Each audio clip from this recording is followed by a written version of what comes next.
मुंगेली से इस वक्त की खबर आ रही है। नवापारा लालपुर में भीषण आग लग गई है। आग लगने से एक घर पर बेमुख बंधे मवेशी जानवर सहित घर और पैरा जल कर खाक हो गया है। आग लगने से किसान को आर्थिक क्षति हुई है। आग लगने का कारण अभी अज्ञात है। घंटों धधकती आग को ग्राम वासियों ने बुझाने की कोशिश की है, परंतु अभी तक आग बुझ नहीं पाया है। घंटों लेट पहुंचा दमकल की गाड़ी आग बुझाने का प्रयास कर रही है। नवापारा लालपुर थाना का ये पूरा मामला है।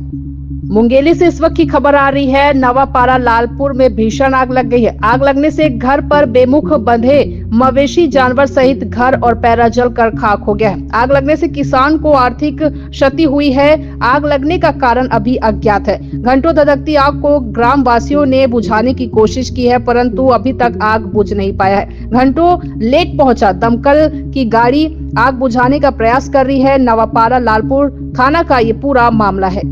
मुंगेली से साजिद खान।